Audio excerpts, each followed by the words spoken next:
Hey, how you doing? Good. In the picture we have on our site here, you have pink hair. So I was curious if you're going to be joining with pink hair, but it He looks had like pink it's hair last time I saw him too. okay. So yeah, this is in the go to market arc he's got going on here. All right, and David, you're the co-founder of Glow, where you're working on building a more sustainable energy grid. You believe that you can use crypto incentives and game theory to build millions of solar farms, and you've been grinding at this. And I think I've had some big news over the last couple of weeks. A pretty great quote here on your website. Glow captures the same magic that allowed Bitcoin to build millions of mining machines and use it to instead build millions of solar farms. Can you expand on that, please? Yeah. So in crypto, one of the things that we've seen repeatedly with a very high consistency rate is that when you use DePIN style incentives, which is just token inflation that goes to miners, those incentives result in a lot of stuff being built. And Bitcoin is the first example, but then Ethereum did it, Litecoin did it, Coin did it, Chia did it, Filecoin did it, and then I could list probably 24 others where this model is just really successful. And so Glow was like, this is great. And like most of this stuff is actually pretty useless. Is there some way that we could use the superpower to create things that people would celebrate having too much of? And so after some exploration, we landed on solar panels. It's like, if we create way too many solar panels, it's hard to believe that anyone's going to be upset. So Glow really started from this kernel of like, how can we modify crypto to produce a lot of stuff, which it already does, but then make that stuff be just as many solar panels as possible? Can you talk more about, I guess, the mechanism there? Like who are the miners in your ecosystem? Yeah, so the miners are solar farm installers. They build solar farms. They get an audit. So Glow actually sends, how do you know that the solar farms are real? Glow actually sends a human being on site to the solar farm, an electrician, to do an electrical inspection of the solar farm. And so we get like real meat space confirmation. We take a bunch of pictures, and there's good authority backing up the legitimacy of the solar farm. And then it earns tokens as it produces electricity for a period of about 100 weeks. And so, yeah, if you put a solar farm on Glow, you start to earn tokens. And if your solar farm produces more carbon credits than everyone else, you get a lot of tokens and a lot of rewards. So I'm very curious about the bootstrapping of this network because I feel like getting the momentum going is key. Can you maybe dive in a little bit more into how you've made that happen, and I think maybe touch on some of the announcements you've had over the last couple of weeks? Yeah, so in the past, I guess 3 weeks ago today, we released something called Glow V2, which is a almost like a disambiguation of what a solar farm is. So a solar farm has a bunch of complicated incentives and financing structures attached to it. You have usually bankers, you have installers, and then you have this like Glow component. And so Glow V2 split all of this into different pieces. And so anyone can now participate in the funding of a solar farm. And so they can go and look at a set of solar farms that are trying to get funding from the Glow protocol. And if those solar farms are competitive, they can participate in helping get that solar farm funded. And then, of course, in return, if you're helping a solar farm get funded, you become the miner, and you end up earning some of the solar farm's rewards. And so, at this point, anyone with Glow tokens can help like vet solar farms. And then, if you have cash and you want Glow tokens, you can actually get miners which produce Glow tokens every week for 99 weeks. Usually by the time they're listed, they're 1 week old. And so that has been very well received. It's really simplified the like financial models for people who want to get involved in the Glow ecosystem and want to like earn rewards by helping solar, but maybe don't know all the complexities of building a solar farm themselves. Yeah, and I think the early results are that it's been a very good move, and it's gotten a lot more participation into the Glow ecosystem. Can you talk about I guess the scale you guys are operating at today? Like how many solar farms are in the network? I guess like how productive is this network in the kind of the global scale of solar? Yeah, so I believe right now there are 84 solar farms. I think 2 more coming online in 2 hours. So if you go to app.glow.org at 1 p.m. Eastern, 2 more farms should pop up. And then in terms of global scale, the protocol has about 20 megawatts of solar total, with a huge amount of that being in India. And so that's, for people who don't know what 20 megawatts is, that's enough to power about 33,000 Indian homes. And as the solar farms are in India, they're actually powering 33,000 Indian homes worth of electricity. So, I mean, you have a history of kind of being in crypto, being around tokens, launching tokens. I know Glow's had a token since I think its first instantiation here, but have taken a bit of like a non-traditional path in how you've launched it and sort of brought utility to it. I'm wondering what lessons you've learned there. Yeah. So I think there are like 2 big things that Glow is watching out for. The first big thing, and the reason that we moved so quick on bringing everything live, I think much quicker than traditional advice would suggest, is because the protocol is very non-standard. We use something called a competitive recursive subsidy. We use something called a control token, and all of these things are, innovations from the Glow protocol. People had a really tough time imagining that they would work, and so we're like, we'll just show you. We launched it really quick. We got the incentives going. We got the flywheel going, and basically, it was like a light bulb turned on. As soon as everything was live and people were making money, they were like, "Oh, I build solar farms, I get tokens." And just, the white paper was unable to like get people to understand how that happened. But when you're just earning tokens every week, it becomes much more obvious. And so it's been really critical for Glow's growth. And so that's one reason. And then the other thing is that I think these like Eiffel Tower shapes that you get in your token charts, where a project goes live, it gets super hyped, a bunch of degens come in, push the token really high, and then the project isn't able to bootstrap, and so the price falls, and then everyone feels burnt out, and it's very difficult for a project to get a second chance. I think we live in the pumped up fun era. Most tokens like have one run up and they die, and that's kind of what people have learned to expect. And so Glow wants to be very careful to make sure that it doesn't have a run up that sets expectations so high that it can't later meet them with its flywheel before people give up on it. And so we've been very controlled and like holding back the token as much as possible to prevent these like premature ultra high token price spikes. Have you been successful at that? Because my sense is that there's almost guaranteed to be this over expectation when there's around a token. So how successful have you been there? I would say medium successful. Glow spiked all the way up to $4 and then fell all the way to 13 cents or 12 cents. Okay. So that's a fairly intimidating Eiffel Tower shape. But $4, I think at the time there were like 10 million tokens in circulation, so it was like a 40 million market cap. And so it's like it's not that deep of a hole to dig out of.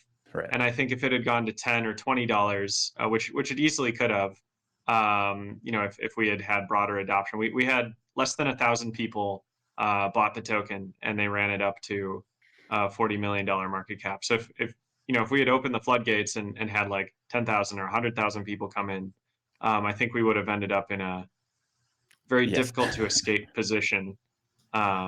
So yeah, we did a medium job at that, but definitely could have done better.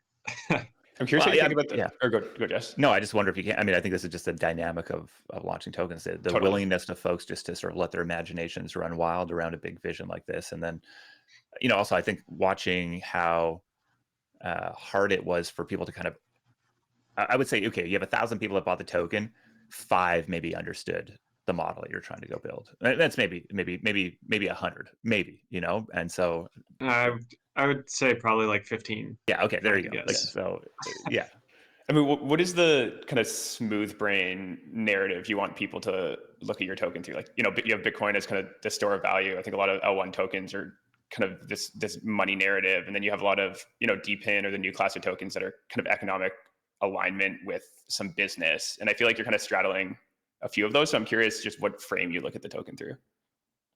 Yeah. So if you want to go like super smooth brain, it's basically, yeah, Glow churns out tons of solar panels, and all over the world, there are governments, there are cities, there are corporations that need more electricity, and they want clean energy, and so they're willing to pay for that. And so Glow is basically a solar farm factory, and it sells governments the ability to produce solar in their own borders. So the smooth brain take is solar panels good, people want solar panels, Glow will sell solar panels. I feel like the sort of launchpad model that I think is a fairly new release here from you kind of closes that loop quite a bit. I know you kind of talked about it a little while ago, but is it sort of is it a right takeaway here that you're really trying to make that connection point between a purchaser or a token purchase, a participation decision, and electricity, and that this is an electricity launchpad? Yeah, so that's a little bit different. So the way Glow works is that it wants to find the exact right solar farms to subsidize, right? Some solar farms are more expensive, some solar farms are in like crappier, shadier areas. And so there are all these factors. And so the launchpad is almost like a prediction market that says these solar farms produce what we want and don't cost the protocol very much money to create. And so these people who are going onto the launchpad and looking at a list of solar farms and saying, I'm going to fund that one. I'll delegate my Glow tokens to this solar farm. They're actually the brains of the Glow economy. They're the ones saying those solar farms aren't very exciting. These ones are exciting. And so the Glow's resources should be used to fund these solar farms over here. Yeah, right. Interesting. Not all solar farms are equal. And I mean, it is an industry. I think, we had a chance to talk. We were sort of just connecting the dots between just the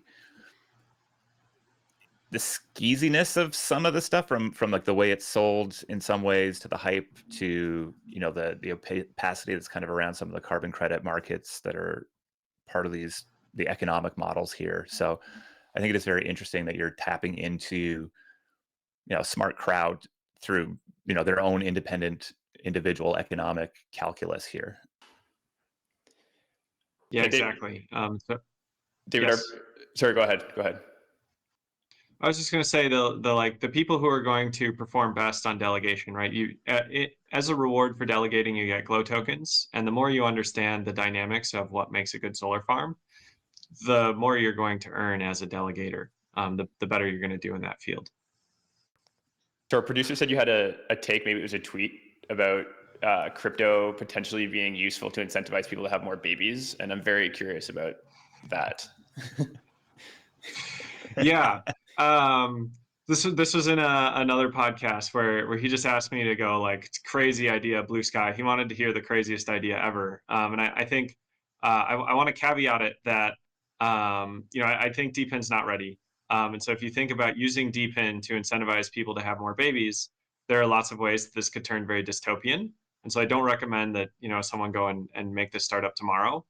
But maybe in 10 years, when we have a much better grasp on these like incentive models and producing lots of stuff, a big problem facing countries like Japan, South Korea, and even most of Europe, even the United States, is like we're not having enough children anymore.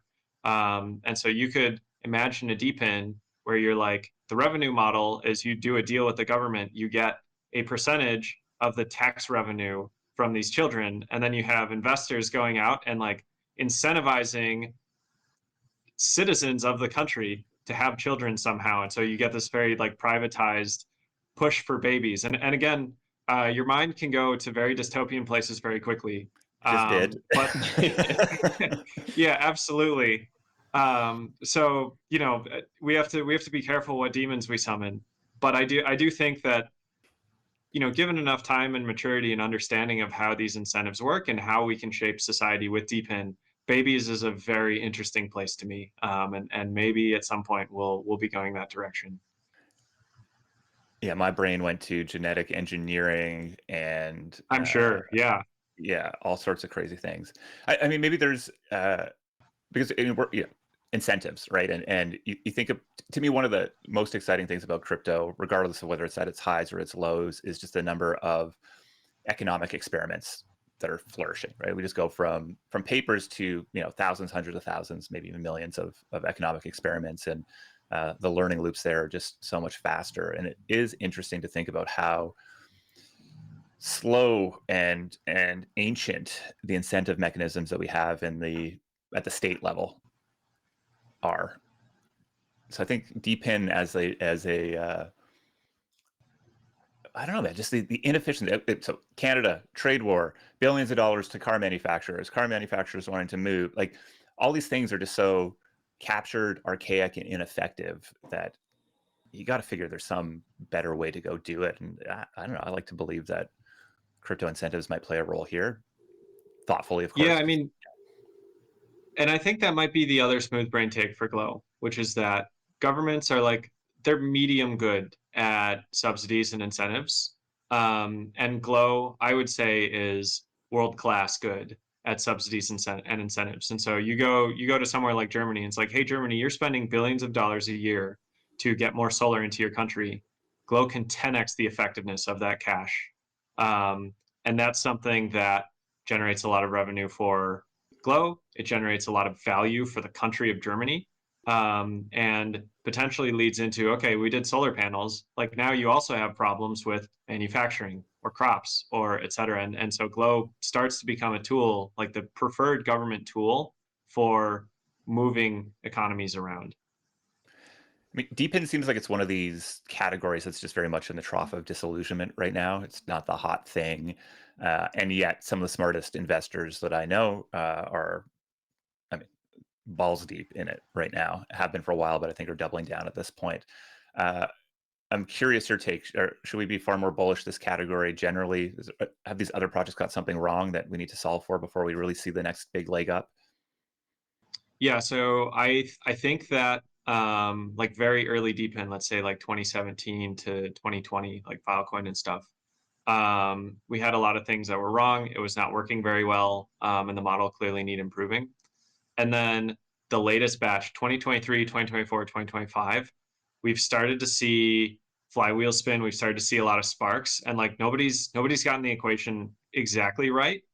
Um, but it feels very close. It's like at some point this engine's going to turn on, and then it's going to spin very fast. And so I think that like the rocket ship is primed, it's ready to go, and you have a bunch of deep in projects all trying different things, but they're converging on a set of like principles that seem to work well. We're starting to get it, and I do think that deep in is. I personally would pay more attention to the deep in space because I think it's the most exciting like connection that crypto has to the real world at the moment, and it's close. It feels very close. What are the biggest? I think we're gonna ask the same question. Yeah, just what are like the biggest open questions in that equation today? Yeah, I think the biggest open question is what are corporations willing to pay for, or what are private or public entities willing to pay for that DeepIn can provide? And the sparks we've seen are like GeoNet's done some good stuff, like HiveMapper's done some good stuff. Helium and with their 4G have started to. Everyone has started to do things where either corporations or governments have gone, oh, that's valuable, we will pay for that, and then like either like worked medium well. The government's like, it's like it's just not there, or the incentives aren't quite right. But it's close, and it feels like one or two more turns of the product wheel, and someone will have something that actually drives a lot of value, and wealthy corporations will be excited to pay for it. Okay, so one component here is people. There needs to be a demand side. You said that there's sort of a converging in on some models. Are there other pieces of those sort of at the convergence point? Yeah, I mean, I think it's just like tokenomic structures, incentive structures for how you build, the quote unquote stuff. DeepIn's good at making stuff.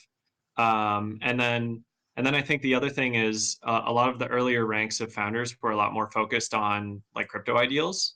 And the newer ranks of DePIN founders, and I would put Glow in this bucket, are much more focused on like adding value. It's like how do we make something that people are excited to pay for? And that's not a question that I think was being asked enough, or like seriously enough, before 2023. And since 2023, everyone's like, okay, we've got the method for making things.